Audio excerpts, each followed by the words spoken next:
pourquoi tout le monde déteste les médias. Comme vous le savez, c'est la question qui a été posée au début de la crise des Gilets jaunes, quand la révolte a commencé. Depuis les premières semaines, on a pu voir une certaine hostilité des manifestants à l'égard des médias, mais aussi une certaine hostilité de la part de plus en plus de Français à l'égard des médias. Et donc les médias, ceux qui sont mis en cause, ont commencé sur leur plateau TV à se mettre à se demander pourquoi tout le monde nous détestait. Ils se mettaient dans une position de victime et ils se demandaient pourquoi tout le monde nous déteste, qu'est-ce qu'on a fait de mal, pourtant on fait du bon travail. En fait, ce qui était drôle à voir, c'est que les journalistes, donc les médias, se plaçaient vraiment dans une position de victime et étaient face à une incompréhension totale. Pour eux, c'était incompréhensible que les gens, que les auditeurs, que les téléspectateurs puissent ne pas aimer leur travail.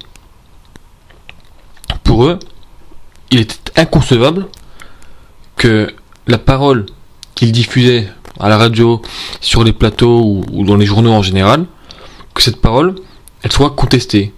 Parce qu'en fait, ces gens sont tellement ils sont tellement sûrs, ils sont tellement convaincus qu'ils font un bon travail, qu'ils font ce qui est bien, que ça leur semble tout simplement fou que des gens puissent remettre en cause et remettre en doute leurs paroles. Alors on avait eu, il y a quelques semaines de ça, comme j'ai dit, quasiment tous les médias qui mettaient à l'antenne des journalistes qui se défendaient, qui disaient que eux ils font un travail qui était essentiel à la démocratie, essentiel à la bonne tenue d'une démocratie, que sans eux la démocratie s'effondrait, que sans eux ça allait être l'avalanche de fake news, ça allait être la porte ouverte à tout ce qui est de pire depuis 1930, comme on nous le rabâche depuis assez longtemps. Et donc je vous assure que quand je voyais ça, ça me faisait même un peu, j'avais même un peu pitié pour eux, parce qu'on les voyait avec une mine un peu triste devant leur micro ou devant une caméra, et à commencer à dire avec une petite voix mais qu'est-ce qu'on a fait, pourquoi personne nous aime, pourtant on est gentil, on fait des bonnes choses et tout. Vous aurez bien compris, premièrement, parce qu'il faut distinguer plusieurs choses. Premièrement, c'est vrai que les gens on en marre des médias. Vous prenez un Français moyen, même pas besoin de prendre quelqu'un qui est forcément au courant de ce qui se passe actuellement dans notre pays, mais vous prenez un Français moyen qui regarde un peu la télé, qui va sur internet, qui a un travail rémunéré entre 1500 et 2000, et vous lui demandez quel est votre ressenti par rapport aux médias, et vous êtes de grandes chances que cette personne vous dise qu'il n'a pas confiance aux médias, qu'il ne fait plus confiance aux journalistes et qu'il préfère trouver d'autres informations.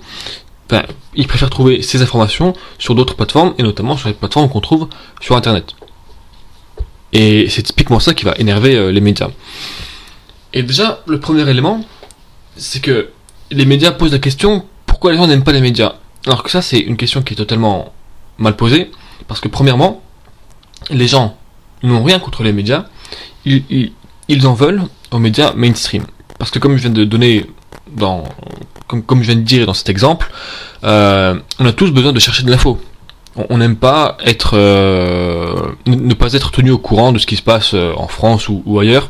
On aime bien suivre l'actualité, et pour ça bien sûr il faut des médias. Mais dire que les gens n'aiment pas les médias parce qu'ils ne regardent plus BFM, TF1 ou France 5, ça c'est totalement faux, parce que les gens demandent des médias, et je dirais même que les gens raffolent des médias. Ils raffolent de ça, parce que si vous regardez sur internet, en fait qu'est-ce que c'est un média concrètement? Quand on entend média, on entend journaliste ou la presse. Donc un journaliste, qu'est-ce qu'il fait? Il va chercher une information, donc plusieurs informations, il coupe, il fait un travail il vérifie les sources, il les recoupe, il les met, en tout cas il prend des sources, il prend des informations, il prend celles qui sont bien, il enlève celles qui sont inutiles ou qui sont d'une source faible, il les met ensemble, et après son travail c'est de synthétiser tout ça, de mettre en lumière les éléments qu'il va pouvoir aborder soit sur un plateau ou soit dans l'article. Donc en gros il prend les infos, il garde celles qui sont bonnes, il enlève celles qui sont mauvaises, donc celles qui sont justes et celles qui sont soit de sources faibles ou soit qui sont carrément fausses. Il les met sur la table, il les synthétise, et ensuite il écrit un article où il les présente à un présentateur qui va en parler à la télé. Donc en fait, le travail de journaliste, c'est un travail de recherche, parce qu'il faut rechercher l'information, il faut rédiger, ou en tout cas synthétiser les informations qu'on a trouvées, et ensuite, il faut les présenter. Et en fait, le terme journaliste, si on regarde bien, il y a énormément de personnes sur YouTube, pour ne citer que cette plateforme, qui sont des journalistes, et des meilleurs journalistes que ceux qui sont accrédités et qui ont fait une école de journalisme et qui aujourd'hui travaillent dans les grandes chaînes de médias ou dans les grands journaux. Parce que si quelqu'un veut présenter un dossier sur internet, il veut parler de tel sujet, qu'est-ce qu'il va faire ? Il va rechercher des informations, il va voir qu'il y en a qui sont bonnes et d'autres qui sont moins bonnes, donc il va enlever celles qui sont moins fiables, et il va garder celles qui sont fiables, il va les synthétiser, et ensuite il va les présenter donc sur sa chaîne YouTube ou sur sa page Facebook par exemple. Et ça en fait c'est un travail de journaliste, et on voit quand même que quand vous vous baladez sur YouTube, vous avez énormément de chaînes YouTube différentes et diversifiées qui proposent une information de qualité qui est quand même très correcte pour la plupart et même très bonne pour une grande partie de ces chaînes. Et ce sont des médias dits indépendants et des médias dits alternatifs. Et en fait, quand on regarde les commentaires, quand on regarde le nombre de vues, le nombre de j'aime, on voit que ce sont des chaînes qui sont très populaires parce que ils ont beaucoup d'abonnés. Leurs vidéos en général, il y a beaucoup plus de pouces bleus qu'il y a de pouces rouges. Les commentaires sont très corrects. Les commentaires vont dans le sens de la personne qui a monté, enfin qui a fait la vidéo et les recherches. Et on voit qu'il y en a de plus en plus. Donc en fait, les gens n'en ont pas marre des médias en général, ils en ont marre des médias mainstream. Et pourquoi les gens ont marre des médias mainstream, donc voilà, TF1, BFM, LCI et consorts, et pourquoi ils raffolent de médias alternatifs sur internet, donc sur YouTube, sur Facebook, sur d'autres plateformes. Pourquoi ? La réponse elle est simple. Premièrement, les médias mainstream ne sont pas objectifs. Donc ça c'est bien de dire à chaque fois oui les médias sont objectifs, les médias sont sont le garant de la démocratie, ils sont objectifs, ceci, cela. C'est totalement faux. Premièrement, l'objectivité totale n'existe pas, parce que quand on va vouloir parler, on va vouloir mettre sur la table, on va vouloir aborder tel sujet plutôt qu'un autre, c'est déjà un choix subjectif, parce qu'on préfère ce sujet par rapport à un autre. Bon certes il peut aussi y avoir, on va préférer tel sujet parce qu'il faut mettre un sujet plus intéressant pour la rentabilité de la chaîne, mais on sait très bien que on met des sujets par rapport à d'autres parce que soit ça va créer la polémique, et donc ça on va le retrouver sur une chaîne et pas sur une autre, ou soit on préfère parler de ce sujet là parce que c'est plus en accord avec la ligne éditoriale. Et après bon, il faut savoir qui donne cette ligne éditoriale, et voilà. Et en plus, en tant qu'être humain, c'est impossible d'être objectif à 100%. Donc déjà, si les médias mainstream veulent être un minimum crédibles, il faut arrêter de se donner la carte, de montrer la carte de l'objectivité totale, parce que premièrement, ça n'existe pas.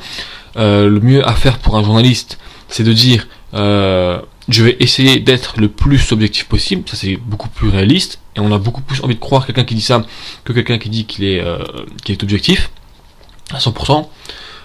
Ensuite, les gens sont des êtres humains, donc bien sûr ils ont des avis sur certaines choses, et on peut voir que quand on est journaliste, quand on a la parole sur une grande chaîne, on va vouloir donner aussi son avis, et c'est ce qui arrive malheureusement.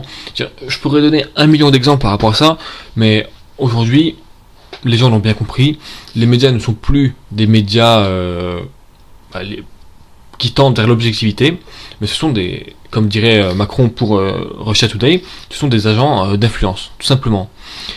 Vous prenez par exemple, parce que j'en regarde quelques-uns, mais pas trop, parce que voilà.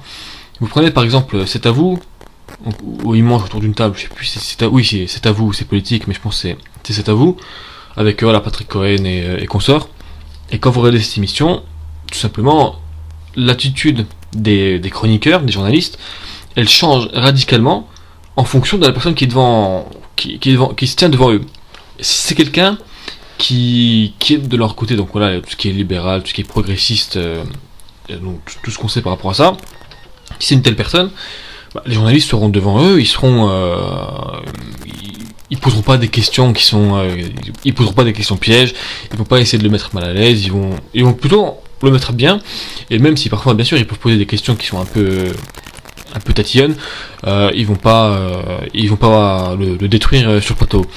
Mais à l'inverse, quand on leur met quelqu'un qui n'est pas du même bord politique qu'eux et qui n'a pas la même vision du monde, de la politique, des choses qu'eux, là on peut voir directement une certaine hostilité de la part des journalistes, et ils vont bien sûr poser des questions pièges, ils vont poser des questions qui vont le mettre mal à l'aise, donc en gros ils vont le mettre mal.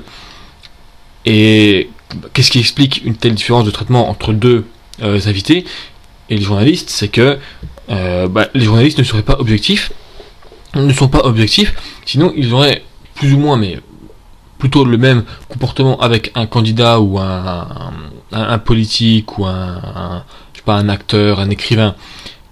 Ils auraient le même comportement avec lui et avec un autre qui a absolument les mêmes idées. Et c'est tout simple. Par exemple, il y avait celui qui avait écrit le livre Entre les murs. Je crois que c'est Nicolas Bergodon, ou enfin je sais plus exactement comment il s'appelle, il faudra que je vérifie, qui passe donc sur C'est à vous, et donc il parle de la bourgeoisie, voilà, de tout ça. Et là, vous voyez Patrick Cohen qui le regarde en se disant, voilà, qu'est-ce que ce type, qu'est-ce qu'il raconte, qu'est-ce qu'il est en train de foutre, et on peut limite lire dans ses pensées, dans sa tête, il se dit, voilà, c'est comme ça que je vais le démonter point par point. Et rien que dans le regard, on voit un certain mépris. Alors que quand c'est quelqu'un qui rentre totalement dans leur moule idéologique, là vous voyez, grand sourire, il n'y a aucun souci, il n'y a aucun problème. Je parle de C'est à vous, est-ce que j'ai besoin de parler du quotidien? Le quotidien de Yann Barthès, ça je pense, en fait, c'est la synthèse de ce que les gens n'aiment pas dans les médias actuels.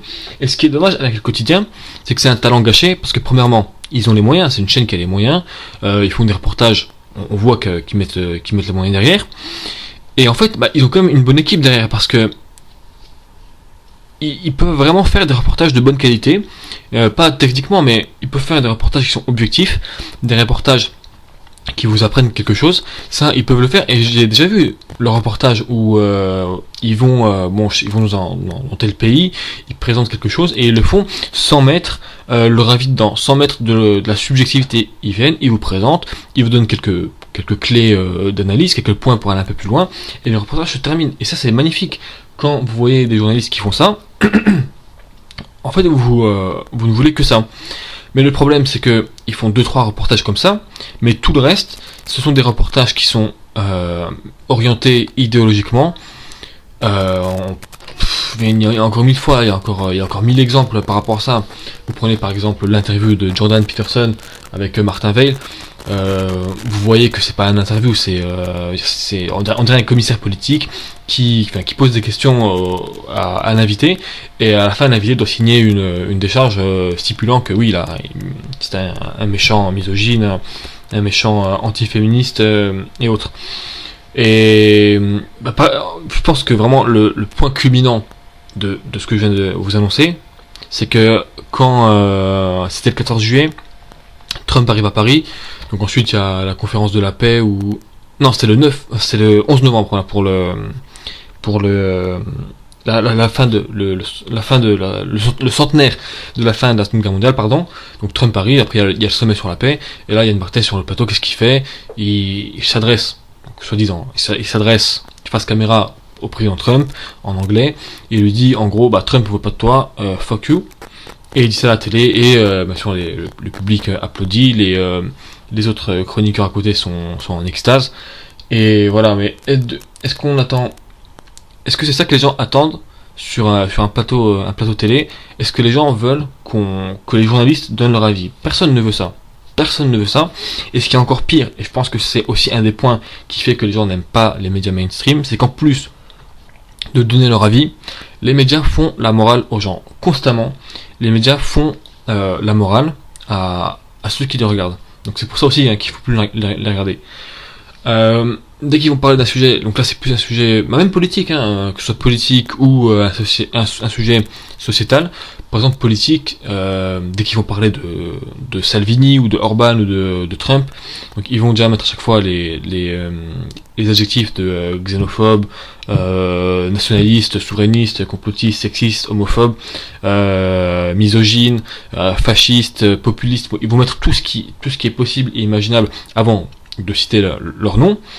Et donc dès que quelqu'un est déçu de la politique, donc libérale et progressiste comme on a eu depuis un certain temps, et va commencer à être en faveur d'une de ces personnes, cette personne-là, on va lui dire, donc vous monsieur ou madame, vous êtes sexiste, homophobe, misogyne, raciste, xénophobe, populiste, souverainiste, nationaliste, vous êtes pour la haine, c'est à cause des gens comme vous qu'il y a la guerre, c'est à cause des gens comme vous qu'il y a la peste, et ça arrive souvent, et même tout le temps à la télé. C'est pour ça que au début on parlait d'une certaine doxa, et c'est vrai qu'on pouvait commencer, parce que moi bon j'ai que 21 ans, et c'est vrai que je m'intéresse pas non plus à la politique depuis que je suis né. Ça fait quand même quelques années que je commence un peu à regarder, et que je vois que oui, effectivement, il y a une doxa, tant au niveau politique qu'au niveau social et sociétal. Vous prenez n'importe quel exemple, donc sur la politique, avec les exemples que je viens de donner, si vous montrez une certaine préférence pour, on va dire, ce que les gens appellent populistes, donc voilà, Salvini, Orban et tout, moi c'est pas forcément mon camp. Moi, ça veut pas dire que je dis ça, que je les défends, mais simplement que chacun a le droit d'avoir son opinion, et c'est ça qui est dingue, hein. C'est qu'on dit à chaque fois, donc démocratie, liberté d'expression, la France berceau des droits de l'homme, des libertés, mais c'est de la mythologie. Actuellement, en France, la liberté d'expression, en tout cas, toutes ces valeurs-là, c'est de la mythologie. Bien sûr, ça ne veut pas dire qu'on n'a pas le droit de parler, parce que là, ce que je suis en train de vous dire, sous d'autres régimes, bon, je pense forcément le plus extrême, celui de Corée du Nord, je sais que jamais ça sortirait de ce microphone, et je suis bien content de pouvoir m'exprimer comme je veux. Le problème, c'est que oui, vous pouvez, premièrement, soit vous pouvez vous exprimer, et quand vous le faites, vous avez tous les chiens de garde qui viennent vers vous, donc encore une fois vous dire que vous êtes ceci, vous êtes cela, vous êtes la pire chose, les années 30 aussi, ils viennent vous matraquer, ils viennent vous matrixer avec ces insultes, parce que ce ne sont pas de simples adjectifs pour qualifier une personne. Quand on vous dit que vous êtes misogyne, xénophobe, populiste, sexiste, c'est une insulte. Et c'est pas un simple adjectif qu'on colle, voilà, c'est littéralement une insulte. Donc quand vous dites quelque chose qui sort des clous, vous choisissez après, hein, c'est soit sexiste, soit xénophobe, ou vous pouvez faire une paire ou une double paire comme au poker, on vous qualifie de tout ça. Et soit vous vous exprimez, mais en fait vous êtes tellement pas médiatisé, c'est-à-dire qu'il y a des gens qui écrivent des livres, par exemple, on les verra jamais sur un plateau TV, on les verra jamais chez Ruquier, on les verra jamais chez C'est à vous, chez Quotidien, alors que les gens font de la merde, ils peignent avec leur merde des tableaux, où en tout cas ils font de la merde tant au niveau littéraire qu'au niveau politique, ou au niveau artistique, le cinéma et autres. Ils font de la merde, mais ils seront invités, on va leur donner la parole, et on va les présenter comme si c'était des personnes qui avaient une utilité à la société, alors que littéralement il y a des personnes qui font des choses d'utilité publique. Mais je vais citer un nom, je pense à Greg Tavibian, qui tient la chaîne Je suis pas content, et en fait cette chaîne j'ai découvert, c'était il y a à peu près un an je pense, c'était pendant les grandes vacances de 2018, ou un peu moins, ouais je pense, allez, entre 6 mois et 1 an, j'ai découvert sa chaîne et donc tout son travail, et à chaque fois que je regarde une de ses vidéos, la seule expression qui me vient en tête, c'est que cette chaîne, c'est une chaîne d'utilité publique. Déjà, au niveau quantitatif, il a quand même beaucoup d'abonnés, il a quand même relativement beaucoup de vues, bon il fait pas 5 millions à chaque vidéo, mais il a quand même une certaine communauté, les gens d'internet, de YouTube le connaissent, il se fait interviewer par d'autres youtubeurs, il a d'autres partenariats on va dire, il commence à s'investir, il a écrit un livre en collaboration avec Tatiana Ventose, il commence à prendre de plus en plus d'ampleur, mais est-ce qu'une seule fois vous l'avez vu à la télé? Est-ce qu'une seule fois vous l'avez vu invité sur TF1, sur BFM, sur LCI, sur C'est à vous, sur cela, pour la sortie de son livre, pour son projet de faire les européennes, pour ses vidéos en général, pour son travail en général? Jamais sur une scène, sur une télé française, jamais vous ne le verrez, parce que simplement son travail, ce qu'il fait, ça déplaît donc à tous ces gens, parce qu'il va à la rencontre. Vous avez qu'à regarder ces vidéos, vous allez voir que ça n'a rien à voir avec ce que vous allez entendre en général. Bien sûr, il y a des moments où il dit des conneries dans ses vidéos, où il y a des choses qui sont pas forcément très justes, donc il faut qu'il vérifie encore, mais Là, comme ça, approximativement, je dirais que quand même 90% de ce qu'il dit, 90% de son travail colle vraiment à la réalité. Après, bien sûr, c'est un être humain, donc il va faire des erreurs. Il va aussi parfois laisser son idéologie prendre un peu le dessus sur les faits. Mais voilà, 90%, c'est des faits, c'est du factuel, et c'est du bon sens. Voilà, simplement. Alors que les médias, par exemple, si on prend BFM ou voilà encore les mêmes, c'est peut-être 20%, 30% grand max du bon sens, et tout le reste de l'idéologie et de la propagande. Donc il y a quand même une différence entre 90 et 20%. Et oui, pour finir rapidement cette vidéo sur lui, sur Greg Tavibian, justement, sur quelle chaîne on le voit à la télé, où il peut s'exprimer, c'est sur Russia Today. Donc, les mêmes qui vont vous dire que Russia Today c'est un agent d'influence, c'est les fake news en permanence, c'est le mal, ce sont même pas des journalistes, des gens qui vont insulter ces personnes qui font un travail, ne pourront jamais inviter une de ces personnes, même si eux-mêmes ils savent très bien que ce qu'ils font c'est une bonne chose, mais ils pourront jamais éviter parce que ça ne conviendra jamais à leur ligne éditoriale, et après ils savent très bien qu'ils vont se faire virer.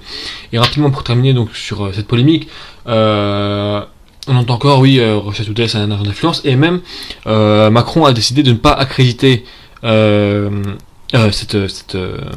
média, donc Russia Today, pour il me semble pour les européennes ou je sais plus exactement, j'ai entendu hier. Donc en fait il veut ne plus inviter Russia Today pour certains déplacements, et ça ne choque personne. Personne ne se dit qu'il y a un problème, qu'un président il refuse telle chaîne parce que selon lui, bien sûr, c'est toujours le même truc, donc la fake news, l'agent d'influence payé par le Kremlin et autres. Et ça ne choque personne. Et à chaque fois, mais ça c'est le pire, ça je peux en parler pendant 1000 ans, mais on va voir un député La République En Marche, on lui tend un micro, mais en fait on peut voir 15 députés La République En Marche. À chaque fois qu'on les voit, ils vont dire les mêmes choses, et c'est voilà, il y a aucune diversité. Ils vont répéter donc ce que leur chef Macron va dire. Donc oui, effectivement, c'est une chaîne de fake news. Cela, on ne peut pas les qualifier de journalistes, alors que c'est une insulte. C'est comme si ces personnes, on leur disait vous n'êtes pas des députés, vous n'êtes pas des vrais élus de la République. Ce qui n'est pas forcément faux non plus. Donc voilà pourquoi les gens détestent les médias. C'est la propagande, idéologie, et surtout leçon de morale, et sans aucune objectivité. Mais les gens raffolent de ce qui est sur internet, donc allez consulter sur internet, mais le plus important c'est de garder son esprit critique. C'est pas parce que c'est sur internet que c'est alternatif et que c'est contre ce qui est mainstream que c'est forcément bien. Il y a de la merde sur internet, il y a des chaînes qui sont des gens qui font des chaînes et qui s'enseignent pas assez, qui font vraiment qui font de l'antidoxa pour faire de l'antidoxa, j'ai envie de dire. Donc recherchez, faites vos propres recherches, et simplement gardez votre esprit critique, faites-vous votre propre opinion, et ne laissez pas les gens vous dire que ça c'est bien, ça c'est pas bien. Voilà, en tout cas merci de m'avoir écouté, et je vous dis à plus tard pour une nouvelle vidéo. J'interviewerai les Gilets jaunes demain pour c'était le 17e, donc samedi 16 mars pour le 17e ou 18e, je sais plus, semaine des manifestations. Donc j'irai à Paris, aux Champs-Élysées, pour interviewer ces personnes, et j'irai peut-être aussi, si je les trouve, interviewer ceux qui font la marche du siècle pour le climat, pour en savoir un peu plus, parce que c'est aussi un sujet important, et il faut se renseigner sur tout. Donc n'hésitez pas à aimer cette vidéo si vous l'avez aimée, n'hésitez pas à commenter si vous voulez débattre, parce que l'espace commentaire c'est un bon espace pour débattre, bien sûr dans le respect et sans vouloir régler des comptes avec quiconque. J'essaierai de répondre le plus rapidement possible si vous avez quelque chose à me dire, et n'hésitez pas à partager la vidéo. Elle sera peut-être un peu longue, c'est vrai que 23 minutes c'est un peu long, mais en tout cas prenez soin de vous, et à la prochaine. Allez, salut.